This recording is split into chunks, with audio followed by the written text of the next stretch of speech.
Excuse me. Here we go. This is it. This is episode number 280. 280 of these things.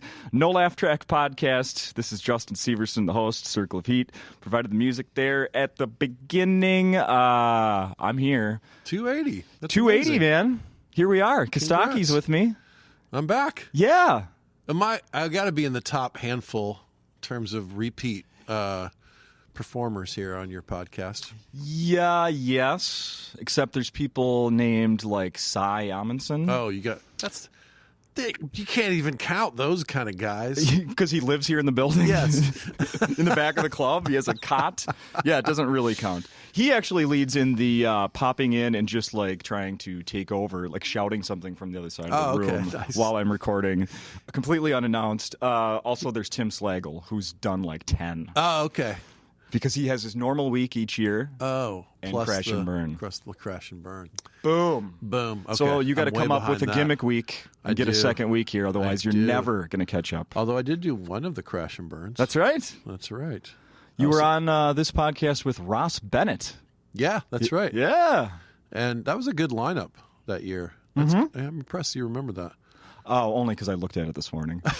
Is that right? Yeah, I didn't. I didn't listen to it, but I didn't listen to it, but I was looking back at the previous episodes. Otherwise, admittedly, I wouldn't have remembered that.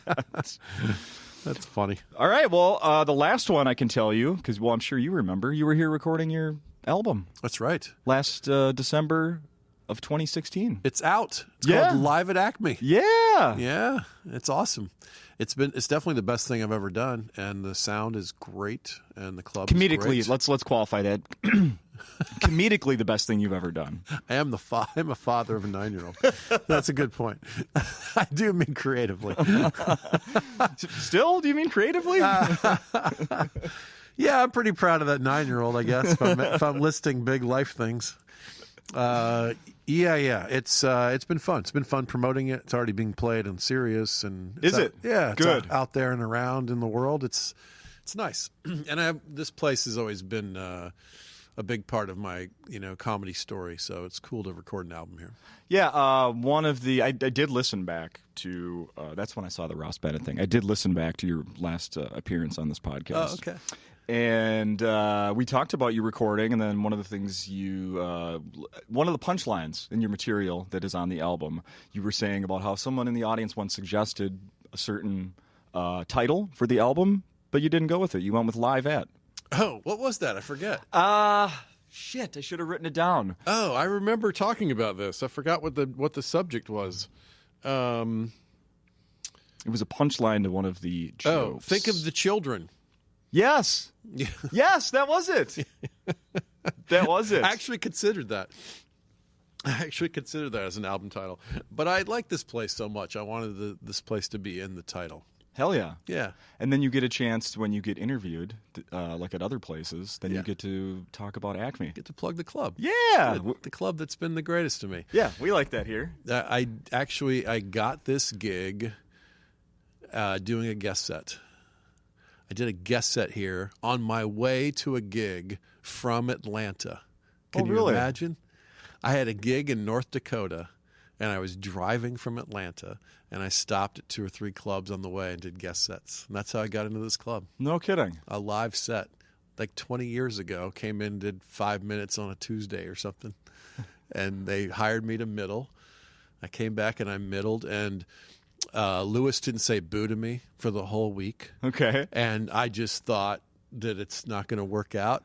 He didn't like what I was doing. Yeah. And at the end of the week, they sat me down when they paid me and said, I was really freaking out. I just thought I should take some pictures because I'm never going to see this place again. Sat me down and he said, we think you're great. And we want to middle you one more time and then headline you after that. Oh, okay. And I was like, what? I thought I was being fired. You know?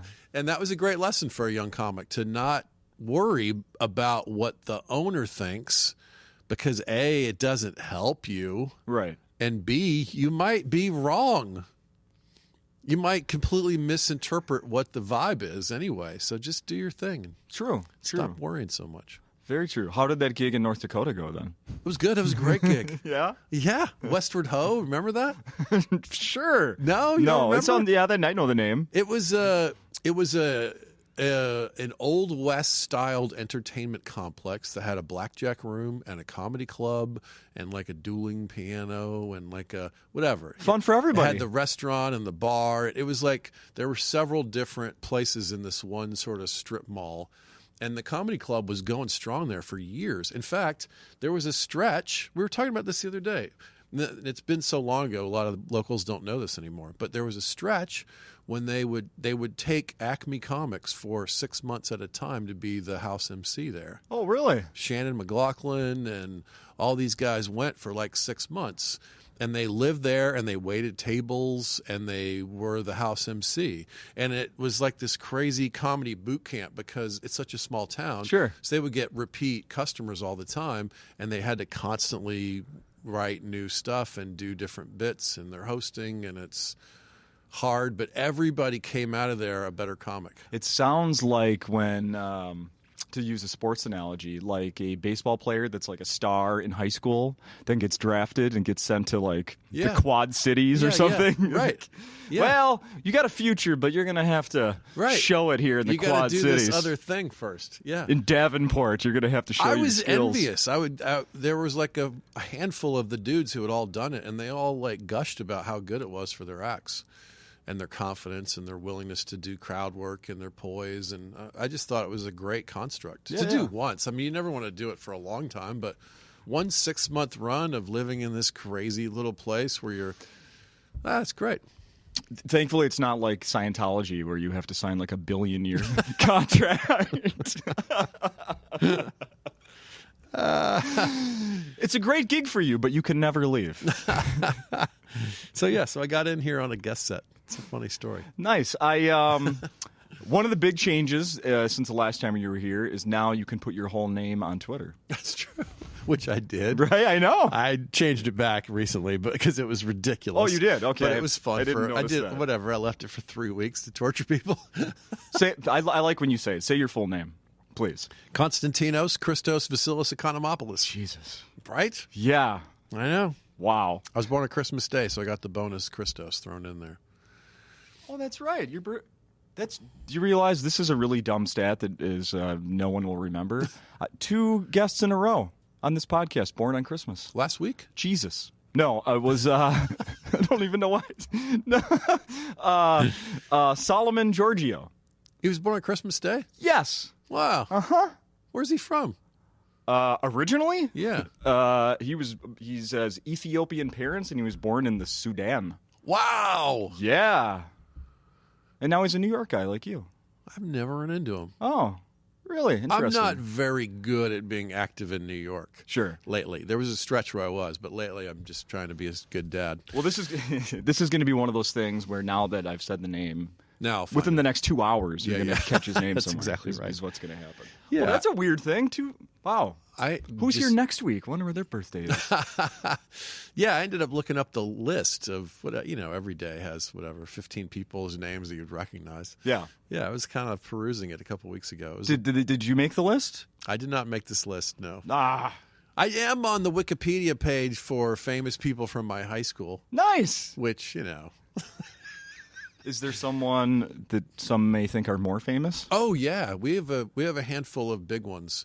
Travis Tritt went to my high school, and the country singer. Wait, this one. His name eludes me. Not Latavius Murray, the other kid. For the Vikings? Yeah. Jarek McKinnon? Yeah, McKinnon went to Sprayberry. That's my high school. Really? Yeah. Weird. We were talking on my podcast that he passed me. He's now he's in the top 3 or 4, and I'm like 4 or 5. Yeah, McKinnon went to my school. Oh, no kidding. Yeah. How's that for a small world? And Buff Bagwell, are you a wrestling fan? I remember Buff Bagwell. He was such an asshole. I don't think this has ever come up. Buff Bagwell was such a prick to me. He was such a terrible. Are you around the same being. age? Yeah, he's 1 year younger. He was a junior when I was a senior. And he was like wildly popular, skinny, handsome kid, like rich, always had the fancy clothes. And Okay. was just like a tremendous prick to everyone. He was awful. Because he could? Do you want to hear the Buff Bagwell's? I actually have a Buff Bagwell I would story. love to hear your All right, Buff Bagwell story. This is funny because it's revealing about me, too. So there was a shopping center area, catty corner across from the high school. And so after a football game or whatever, I think we were all over there goofing around. You go to the McDonald's and you hang out, and, you know, it's high school. Sure. So I came out of the McDonald's door, and Buff Bagwell is in this huge, ridiculous, expensive truck and was pulling out of the drive-thru and like floored it and like pulled up, like was just being like a jackass. Sure. And I kind of I gave him a dirty look and then slowly stepped out of his way, you know, with like, you know, disregard. Sure. You're a dick, and He letting grabbed you know. a butterscotch sundae that he had just been handed and threw it and exploded on my chest. What? Yeah. No. And then he peels out, and I'm standing there with my friends, like covered in sundae, and I pathetically picked up the remnants And threw it at the car. hurled them sadly nowhere near it. the thing's long gone, but it's just the symbol of me, like, fuck you. Oh, no. That's me and Buff Bagwell. Oh, That's our story. No. I mean, he was a jock and like Was he like star of the football team, popular I'm guessing? kid. I don't remember that. He was skinny. This was pre-Roy's. Yeah, go ahead, say it. He shot up. He There's went no doubt. bananas with something. Yeah. So he was kind of a skinny kid. He was just like known to be like a skirt chaser and like just a prick to everybody. Buff Bagwell. And I was on the chess team. Like I was kind of the nerdy underworld of the, you know, for him. You guys, I threw a sundae at a chess nerd.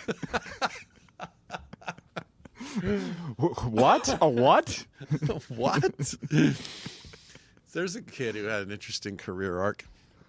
Yeah. It's funny, right? It must have been weird for you when the guy started having like success and ended up on TV. Yeah, I mean, somehow it didn't surprise me because he was kind of a star of our high school in the same reasons. Sure. Being handsome and loud. You know, it's exactly how he became famous. Yeah. Oh, wow. It made perfect sense. Mm-hmm. And Ty Pennington went to our high school. So there's a handful and then of course there's a sea of like second tier athletes, different kids that went on to baseball careers and stuff like that. Which one did you say? Ty Pennington? Ty Pennington. He was that, again, sort of a handsome guy that did the Fix the House shows. Oh, the all those makeover years. show. Yeah. Yeah. Yeah, and then he put his name on like bed sheets or whatever it was. And the biggest name in comedy. Somewhere in the mix there. Yes. Huh. Oh, that's interesting. That's very interesting. I want to talk a little bit before we move on, and obviously, both you and I both have a huge interest in football, but we're going to talk some football. All right. It's obviously that time of year of where things are really heating up, especially in this city. Yeah. But I want to talk a little bit more Congrats. about your album. All right. In that, I noticed there was quite a bit of chatter from the audience. Oh, yeah. During the album recording. Those are all debates that you have in the edit process. I'm sure. We taped 5 shows here. Okay. I noticed at one point you say Saturday crowd or it's Saturday, go ahead. Oh, yeah. Yeah. Right. Yeah, there was a lot of debating because sometimes when you record for an album, sometimes in a comedy situation, you have one show where you are the king of the world, and you have a show where you're like, what the fuck happened to that show? Yeah. You know, so usually it's very easy to pick because you know, like, well, we're not even going to listen to anything that's not the 2 Saturday shows or whatever that is for that week. Right. And this one was weird because all 5 were pretty good and none of them were unbelievable. Okay. Oh. Which was kind of disappointing at the time because I wanted to have the one where it's just like clink, psh, you know. But ended up being mostly the first show Saturday. Okay. And I had to decide between when I was best and when they were best. Interesting. And curiously, I was better on the late show Saturday. But the audience and the vibe and the flow of the show was better on the first one. Okay. And I ultimately decided that I preferred that to and a couple of me stammering over a line or missing a beat, as opposed to me nailing it with less sort of comedy energy on the later one. Oh, okay. Yeah, so you have to make all those kind of decisions.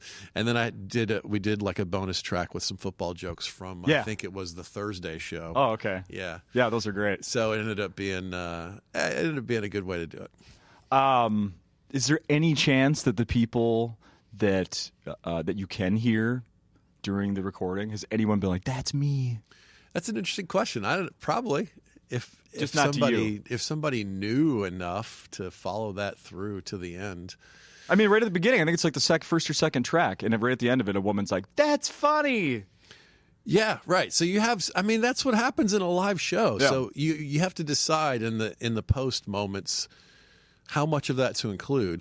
And there's a beat on there where someone yells out something about their birthday, and we ended up keeping that in. Yeah, so, yeah. We're debating all that. And of course, there are other things that aren't And then you in reply there with, that "This aren't isn't in a there." fucking Chuck E. Cheese." Yeah, right.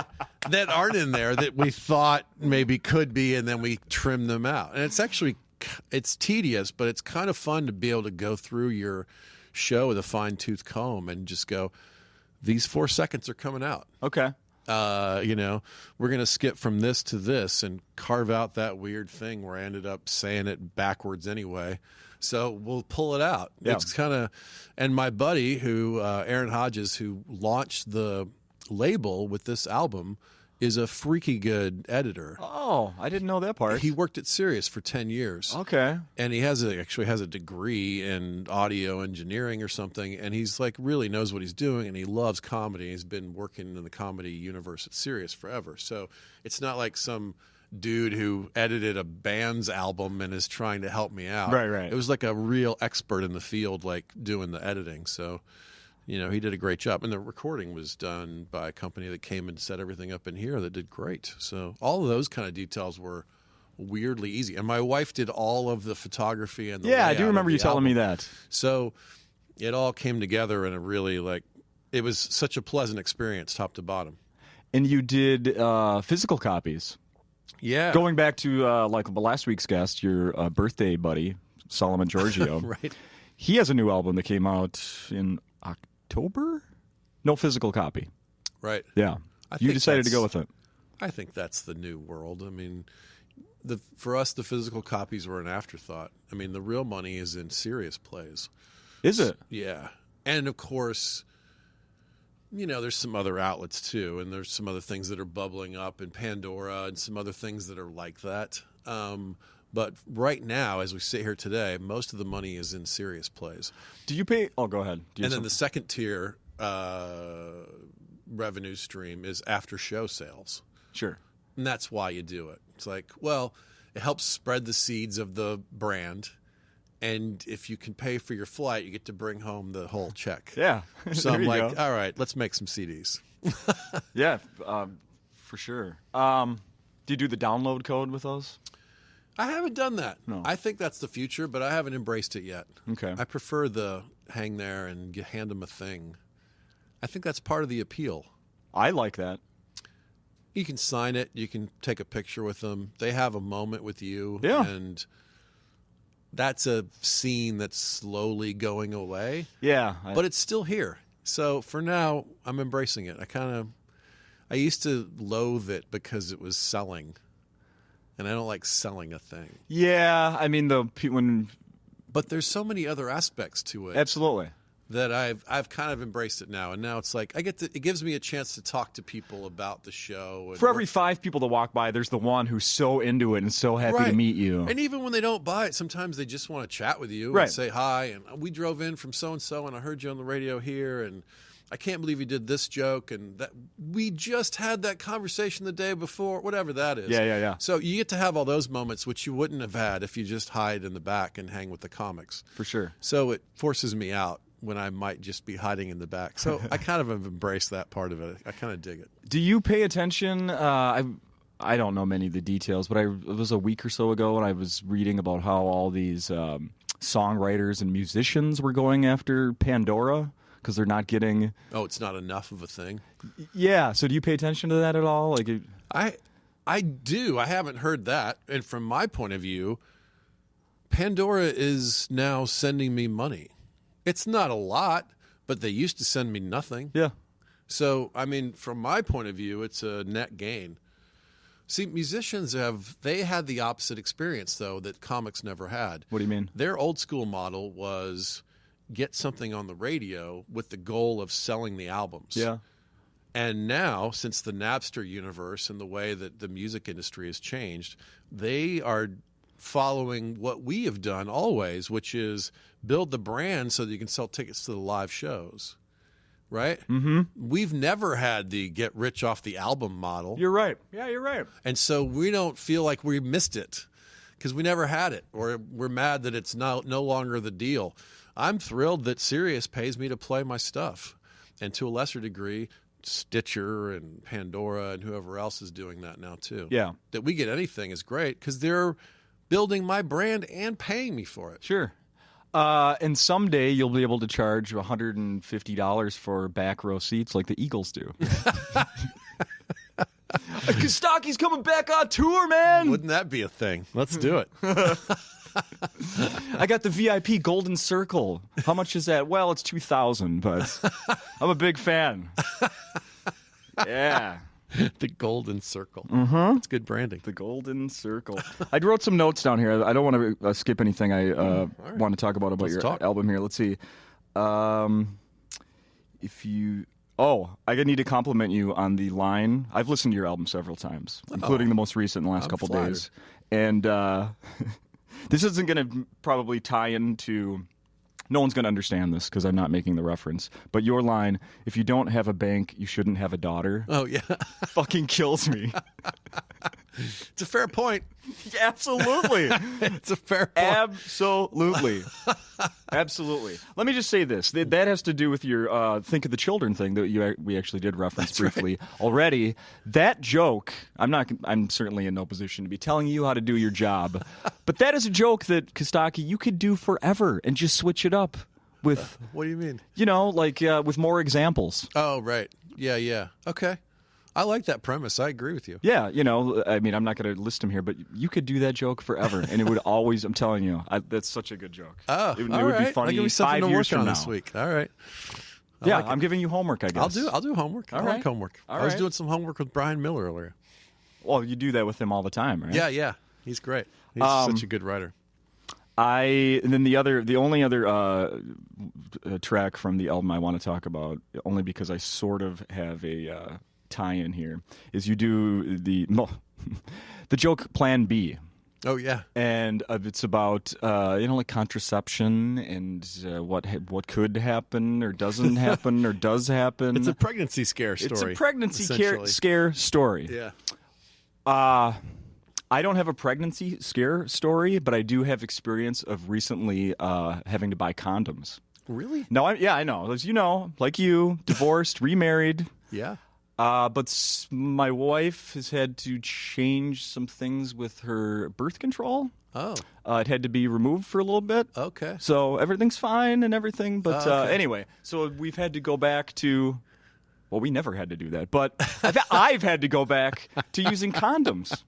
All right? How's that going? Well, let me just say this. I have a question for you. When's the last time you bought condoms? Oh, God, it's been a long time. Yeah, like years and years, right? Not crazy, actually, because I've been married 4 years, so yeah, probably 5-ish years ago. It's not that long ago. Sometime in between the marriages, Yeah, right? Yeah, right. sure. And me too as well, right?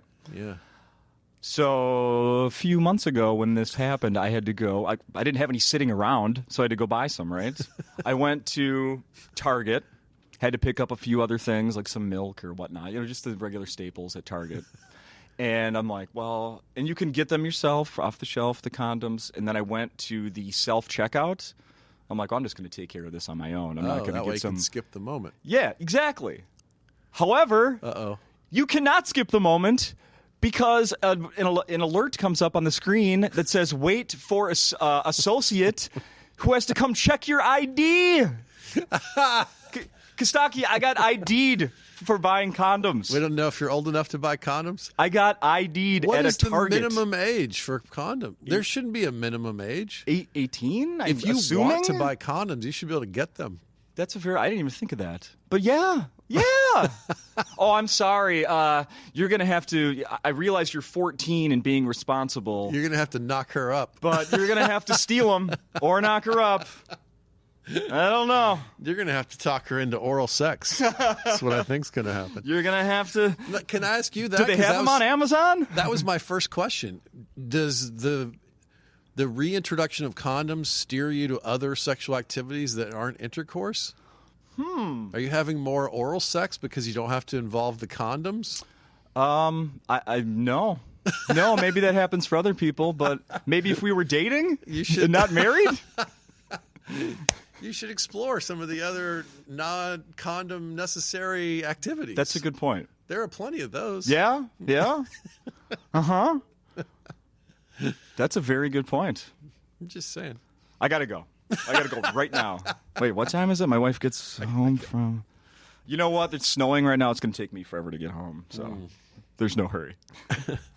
Yeah, so let that be I had no idea. When the thing came up that said, wait for associate, I'm just like, you got to be I can't believe there's a fucking minimum kidding age me. on condoms. You know what I forgot to mention? The associate that came to help me was about 75 years old and female. I know, I'm not joking. It was like, okay, what could make this worse? Grandma coming to check me out. I needed a few things, and I'm going to fuck my wife later. I'm married. We're being responsible. Exactly. Oh. I've actually been sitting on that story since it happened, but this was the perfect tie-in. So there you go. Actually, I have another story about my wife, and I want your opinion on this. All right.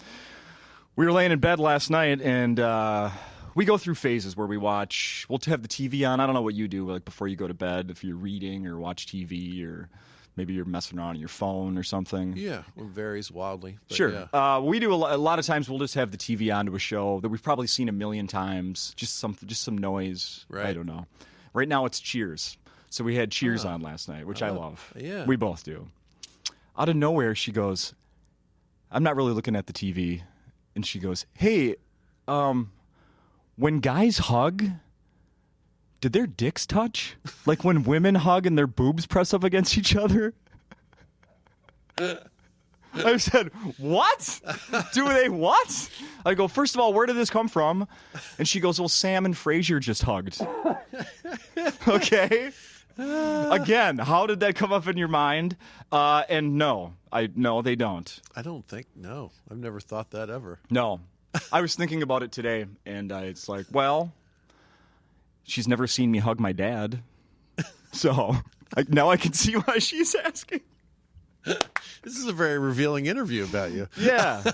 Yeah. I love the guy. We just don't have that. We're, Scandinavian. We don't have that really. Don't touch me. Right. Pretty much the policy. I got you. Don't touch me. Well, so many of the guy hugs are the handshake that turns into a hug. It's almost like white America has borrowed that from the urban culture, that sort of weird handshake, half hug thing. Yeah. I just did that with Lewis this afternoon, so we definitely did not touch dicks.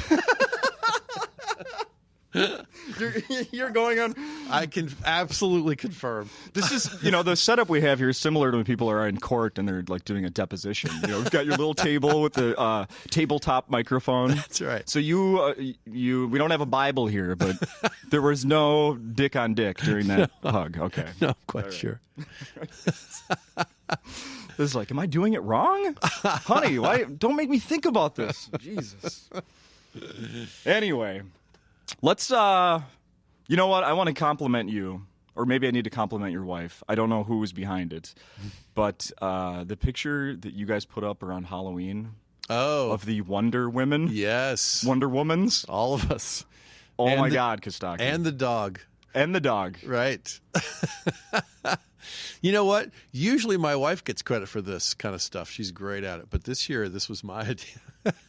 It was your idea to dress the whole family up as Wonder Woman. Well, it started organically because my kid was obsessed with the Wonder Woman movie. Okay. She wanted to be Wonder Woman. Sure. And then we were debating, what about Krista? Could she be Wonder Woman too? And then they're like, Dad, you could be Superman or whatever. And I'm like, Well, how come I don't get to be Wonder Woman? 2017, I honey. want to be Wonder Woman. Let's all be Wonder Woman. And then we got an outfit for the dog, too. I wish I had posted this, and I think it's too late. When the packaging came, so we ordered them online. Okay, I was going to ask. The young Wonder Woman outfit has an adorable little girl kind of. My wife's Wonder Woman outfit had a super sexy Wonder Woman. My Wonder Woman outfit had the fattest plus size model. It was hilarious. Oh. To the point that you could see in the model's face she was embarrassed to be in the photo. You know what I mean? That was my Wonder Woman outfit. Oh. Well, I commend you. I'm going all the way. People love that photo so much it was absurd. We got more likes on that than our wedding photos and stuff. It was You should have dressed like that for your wedding as well. All right. We turned it into our Christmas card. You did? Yeah. Okay, So good. it got another round of life from that. Good. Good. That was fantastic. I had that in my notes here, and I had to bring that up. All right. It's time. Let's talk some football. We've Love already it. talked Dicks. Jarrett McKinnon, go Sprayberry Yellow Jackets. Before we get to NFL, You gonna give me a hug? yeah, I need a hug. let's go to national championship talk. We've had 2 championship games since I saw you last. Yes, you have. And both of them have featured my favorite team Yes, at each level. with a lead at halftime. With a lead at halftime against the scariest dynasty in the history of that level's football. Yeah. And in both cases, they went to overtime. And in both cases, my team lost. Oh, my goodness. It's painful. Yeah. I've tried so hard in life not to care about the outcomes. But, man, that Super Bowl still hurts my feelings. I don't know how it couldn't. And then this week, it was I think the Bulldogs are ahead of schedule, so I kind of emotionally was prepared for whatever happens from here is gravy. No, you right? went to University of Georgia, Yeah, correct? I got 2 degrees from there. I stayed and got my master's as well. Oh, yeah. So I love that place. And I love Georgia football. And I have some buddies who are completely obsessed with Georgia football. So kind of through them, they help me keep up with the details. That helps. Yeah. Yeah. I'm on the email threads with the Bulldog Nation. Okay. Do you watch much during the season? I don't really watch much college football. Yeah, I didn't try think to so. watch the Bulldogs if it's not inconvenient to my family plans. Sure. Because I have to watch all the Sundays. So Saturdays I generally don't watch. And then once in a while it's Bulldogs are playing Florida. Let's watch that. Yeah. But yeah, Georgia's at least ahead of schedule, and I didn't expect them to win. But yeah, they had them dead to rights, man. I don't watch. We have the program at the University of Minnesota. The team you'd think I follow has been awful since long before I was even born. Oh, right. They've just been terrible for the most part. And I think I've said this before to you and on the podcast. It's hard for me to follow college football. There's so many the turnover and the players. It's I could pick a school, but right. to know the players and it's just there's so many. They change so fast. That's true. They really do. Yeah, that's especially in the modern era because they don't stay for their senior years. Correct. Yeah, and they develop them sooner. And yeah, right. So I have a hard time, but I did watch that game. At least the second half. It was a great game. Just from empirically game watching point, and the game prior was great. Georgia, Oklahoma. Oh, I watched all went of to those overtime actually. too. Yeah. Oh my goodness, that was one of the greatest college football games I've ever seen. I agree. Some people criticize. There's no defense. There was no defense. So what? It was just a shootout. You know what? I watch the Gophers sometimes, and they have no they have no offense. So it's nice to watch some. Right. Yeah. Yeah. So yeah, but that I hate Nick Saban so much and that whole program. How good is your recruiting when a kid who's never played Crazy is just sitting there waiting and is that good? That was an amazing storyline for someone who's been not paying attention the whole year. I can't imagine what was going through the minds of real Alabama fans, right? When they're bringing in the kid who hasn't played all year. A rookie? Really? Yeah. From where to do what? Yeah, redshirt. What? Right. Huh? Right. Amazing. And I forgot. I don't know if you saw this story. It sort of bubbled up when they put him in again.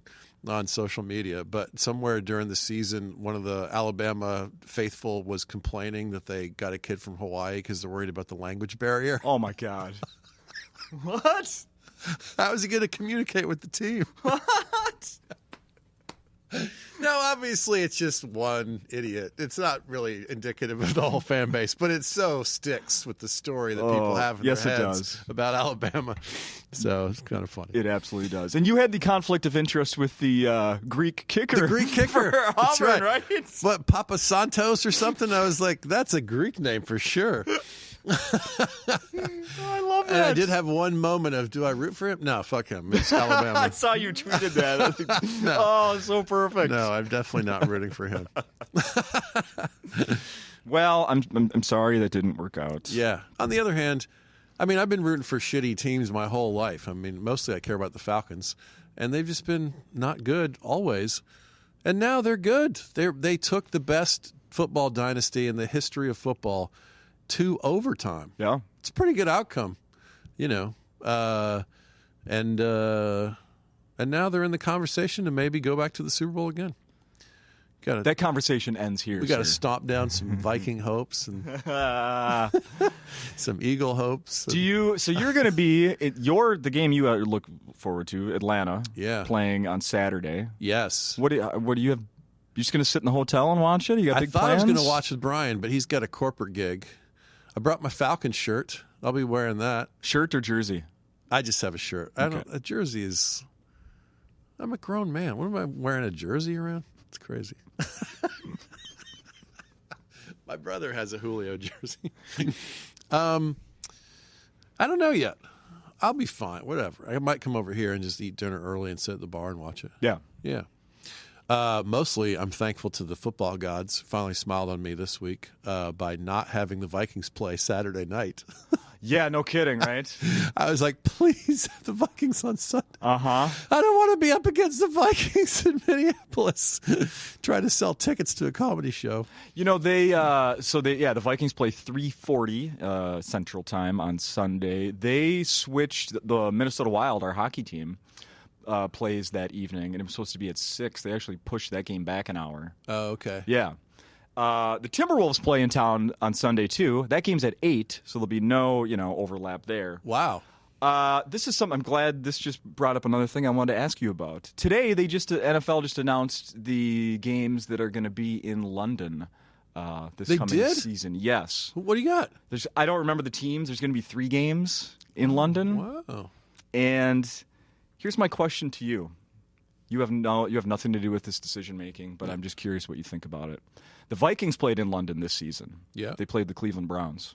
Yeah. It started local time here at, what was it, 8:30? I want to say 8:30 a.m. here. It's 9:30 on the East Coast, I think. Yeah.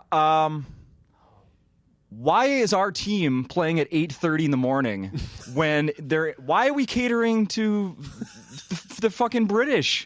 Why isn't this game at noon and it's starting as a night game over there? The NBA has a game in England this Sunday. I don't remember who's playing, but it's at 2 o'clock. 2 o'clock in the afternoon. Why can't the NFL do that? Why is the NFL catering to them? They can, but what they want is another window of they get four game slot in one windows day. In one day. You think it's just that? It's kind of evil genius. Of course they could put it in at the regular time, which is what they did with the Mexico game this year. But if you can get a morning game out of it, why not? I like it as a fan. You wake up, football's already on. It's great. No? No. How about the people that want to... Sunday's my day of rest before I watch football, all right? Yeah. Come on, globalization's good for the NFL. You want to sell more tickets and shirts overseas and everything? I totally get it. Yeah. I feel the same way about Thursday. It's not safe for the players. You play one Thursday game a year. You'll be fine. Stop whining. Sure, I don't care. Yeah, the safety of the players and they don't get enough prep or whatever.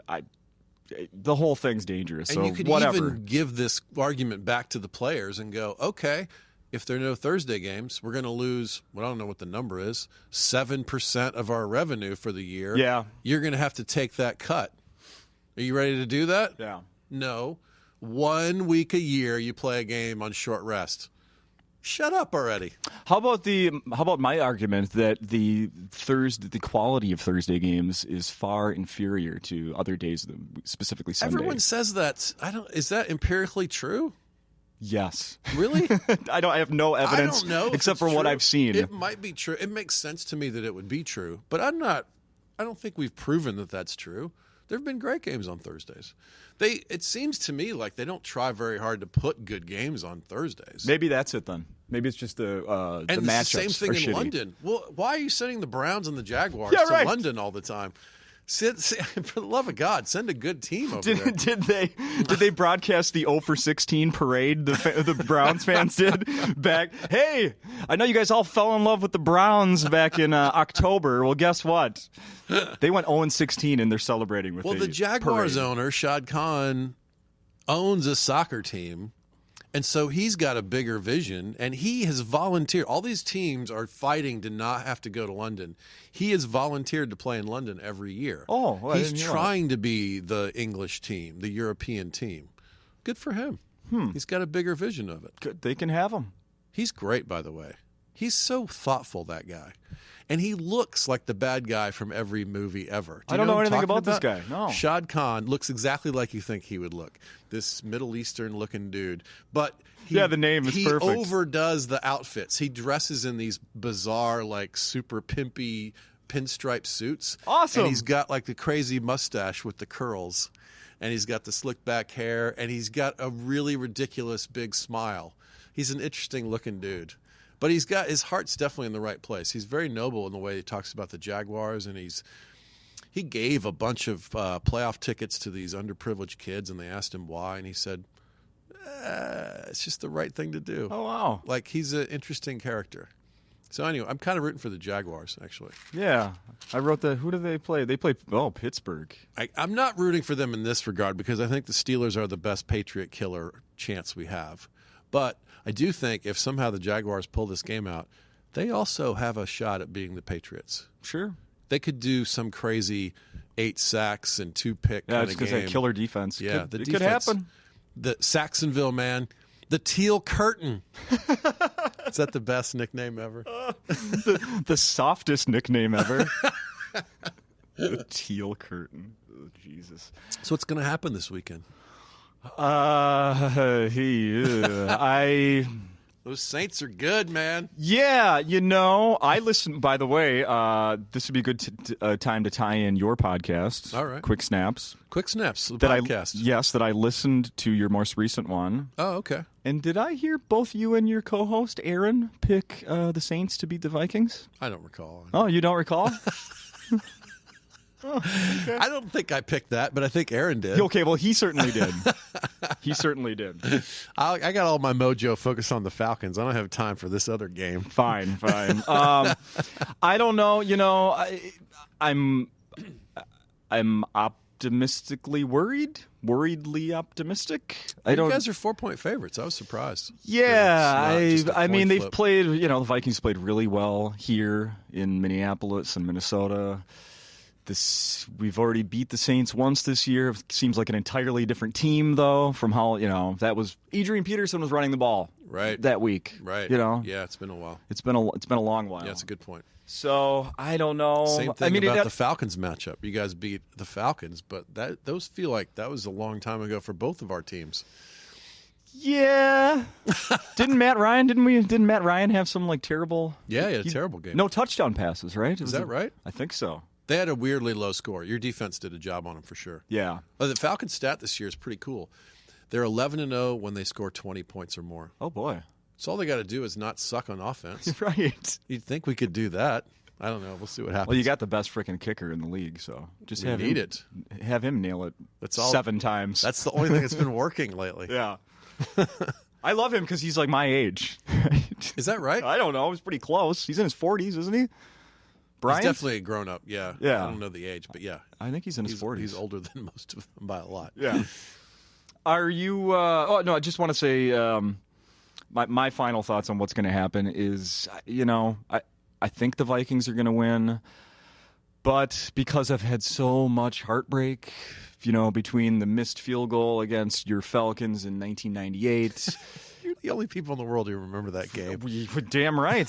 The Brett Favre passing across his body in the That was where they're trying to against the take out his Saints. ankles and everything against the Yeah, Saints. yeah. I mean, you remember that stuff. I'm old enough to remember when the Vikings they were so close in 1987. Darren Nelson drops a pass at the goal line. They would have beat the Redskins and gone to the Super Bowl that year. I mean, Wow. so I'm You're a used to real fan. heartbreak. Yeah. I hear you. So it'll be awesome if it happens, because then we get another home game, and who knows, or not necessarily. Could get another home game. Could have a home game for the Super Bowl. I mean, it's You get a home game unless the Eagles also win. correct. Right. So it's an amazing ride. I try to tell myself, and this is enjoy the ride. You know, you hear people say that. Just Right. enjoy the ride. But really, you gotta, as a sports fan, you really do need to remind yourself that, enjoy Right. the wins each week. Right. Enjoy the whole season. Enjoy the anticipation of what could happen next. And then, I don't know, because it ends so abruptly, as you know. It you so know, does. The win is in your hands. You Right. can taste it. Right. And then somebody freaking hits you in the back of the head, and you got to spit it out. Like, Yeah. I mean, That's you what know that better than that's what anybody. it is. So- Right. And well, take the NFL. You have 32 teams. There's only one fan base that's happy between Yeah. February and September every year. The Falcons are the second best team out of 32, which is a fantastic outcome. It's not what it feels like Right. for me. Oh, no. No. Not at all. It feels like the worst thing ever just happened. Yeah, they may as well have gone 0-16. The season was done. Right. Yeah. Did you So- go to any games, NFL games this year? Yeah, but went to one. The Jets, the Falcons played at Jets. Oh, okay. And Perfect. so my brother flew up, and a bunch of my, Aaron and I from the podcast went, and a couple other buddies went. It was great. It did rain for 8 hours straight. Oh, no. Yeah, but at least it was 60 degrees. And you were in a suite, so. Yeah, we were being blown sideways by rain in New York while wearing $4 ponchos is what we were doing. It was Nice job. It was hilarious. Your wife didn't pack your jacket with you that day? You know what's funny? My wife, when we started buying the tickets, my wife suddenly wanted to go, and I was like, "Hold on." We had to have a conversation about it, because she goes, "You're always getting on me about wanting me to embrace you caring about football. Now I want to go to the game, and you're saying no." I'm like, "I'm not saying no, but let's have a conversation about it.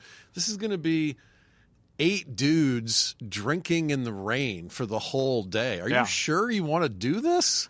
Uh-huh. Because I don't want to be stuck in this weird in-between land where I'm trying to take care of my wife and Yeah. party with my friends. Yeah. You got to really embrace what this is if you're going to do this. Uh-huh. Because we knew they on Tuesday they predicted 100% chance of rain the whole day, and they were not wrong, man. Okay. It rained the whole time. It's crazy. The Falcons win that game? Yes, Got to see a they road came win? from behind and won in the rain in front of no one, because none of the Jets fans went. Oh. And the Falcons fans don't travel. No. It was empty.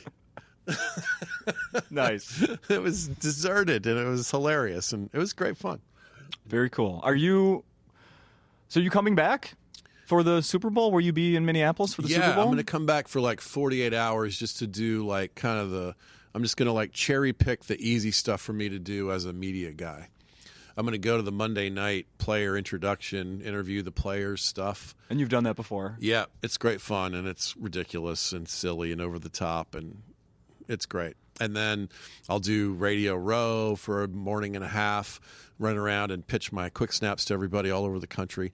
Yeah. And I'll report back to all my stations from here. It gives me some extra sort of buzz. Sure. And then Tuesday night's the media party. And then I'll do a bunch of Wednesday radio and fly back to New York. Oh, okay. Yeah, I'm going to stay basically at one of the hotels that's at the mall, because that's where Radio Row is. At the Mall of America? Yeah. Oh, okay. A lot of the media stuff is headquartered there. Oh, so okay. I'm just going to set up camp and do all my homework and take all my pictures and do all my radio stuff and then head back. Do you do that all alone? You're not There's no assistant with you or No, anything? in this case, it's better for me just to be by myself because then I can take weird naps at weird times because I have to get up at 5 in the morning. True, for the radio. And then, so there's late night stuff as well. And I have afternoon calls and everything in between. So I did it from San Francisco and it worked great. I got a hotel that was like 100 yards from all the stuff. So I just came back and forth whenever I needed to. I just took a 48-minute nap or a 3-hour nap, and then I was back like going balls out for all the stuff. Yeah. Yeah, it's great. It's All a right. great adventure. Radio Row is so fun. It's because people who don't know, it's literally a single giant room that has like radio stations from like 150 places come and set up camp and live remote their shows a whole week. Yeah. And by the end of the week, the level of the names wandering around doing interviews is astounding. I literally get bumped for it, like they sign me up to do a 9-10 interview, and then Steve Young strolls up, and now suddenly I'm not on the radio anymore. Yeah. It's the names are amazing. It's like a who's who of all the football, big shots.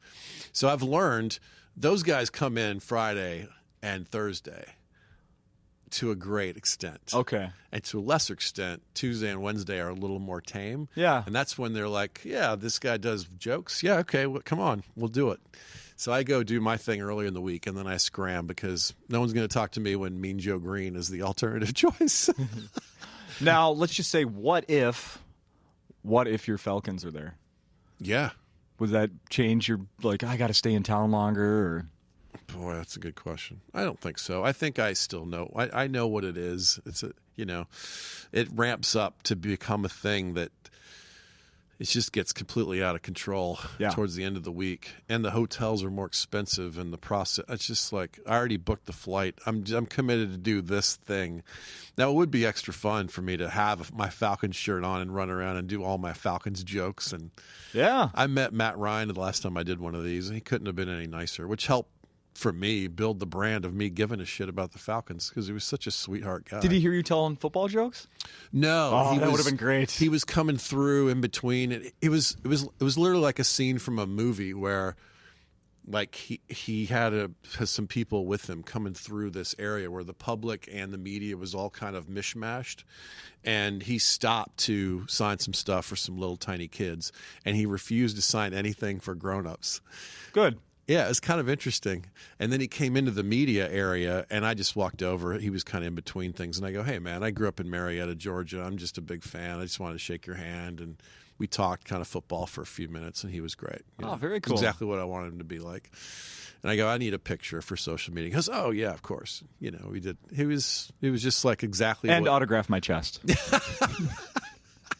And let's just bump cocks while we hug because I want to have that forever.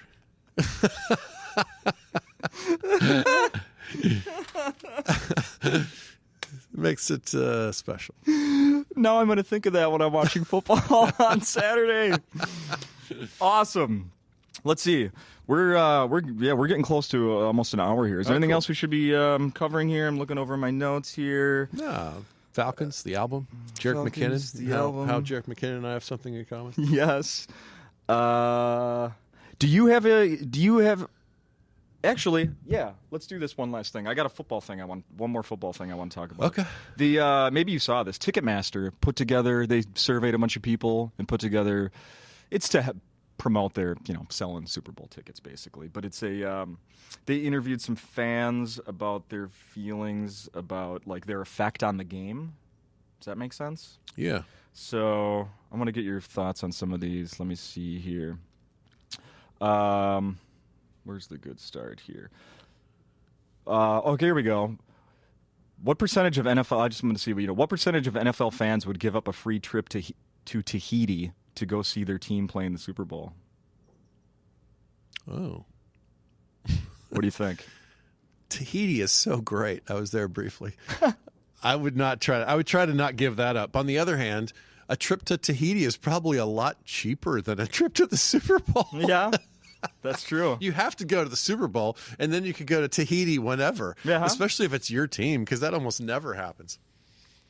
This thing says 30% of NFL fans would give up a free trip to Tahiti to go see their team play in a Super Bowl. Oh, you're paying for your own trip to the Super Bowl? Yeah, I guess so. Oh, I see. Yeah, that makes it at least reasonable to pick Tahiti. Oh my God, I'm so glad I looked at this. I would have forgot to bring this up to you. So my parents are going on a vacation to Hawaii Oh, next month. nice. Yeah, ask me which day they're leaving. Super Bowl day. Yeah. Really? Yeah. They're leaving the day of the Super Bowl? Yeah. Wow, that's interesting. Yeah. Guess who didn't pick that day? My dad.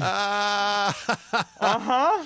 Oh, so if it's the Vikings, it's going to be a scene? Yes. That's funny. Yes. That's a funny situation. Yeah, they're already like, they're my mom's, she's fairly, compared to my dad, very tech savvy.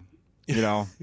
She has a cell phone where she can send. She loves emojis and understands that whole thing.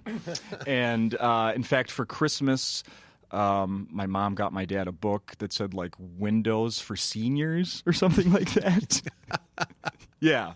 So he's not real familiar with, he knows how to check his email. Yeah. But other than that, I think he asks a lot of questions.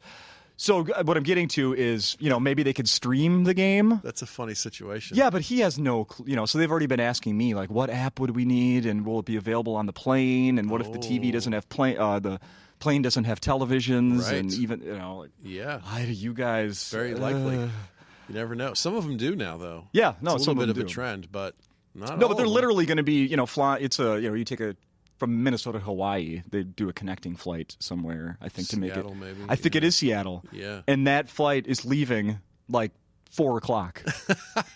Yeah. The game's at 5:30. That's a funny situation. There was an email that was going around earlier this week that made me giggle. It was like, hey, I just bought tickets. I have tickets to the national championship game. They're like $2,000 each, and I blew it. It's the same day as my wedding. I'm looking for somebody to replace me. So if you can, this is the address of the church. Oh, yeah. This is her name. It's like, it kind of sucked me in. Like, Yeah, I've seen that one go around. It's a funny idea.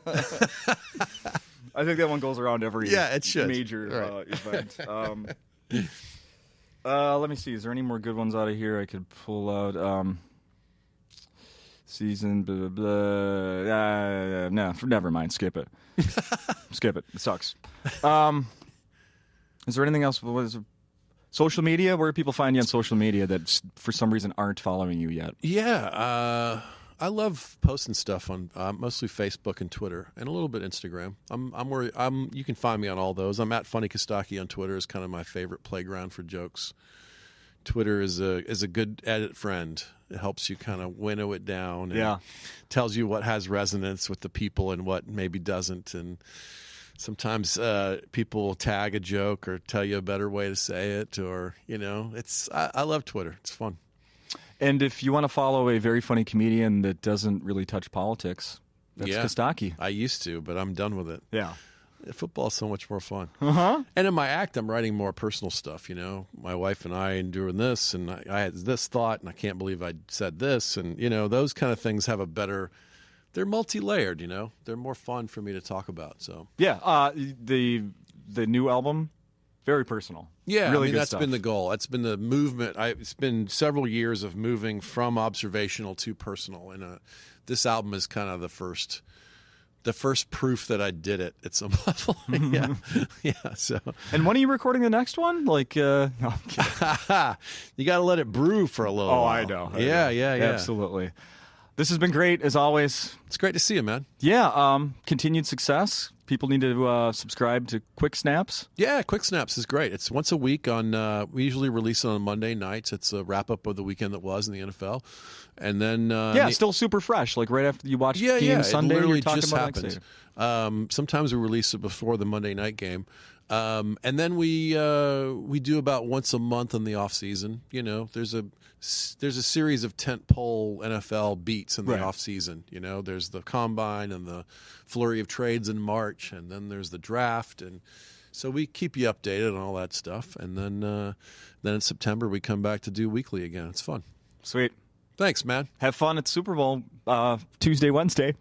Yeah. I hope there's a lot of red or purple around wherever we go. Purple. Red. Thank you.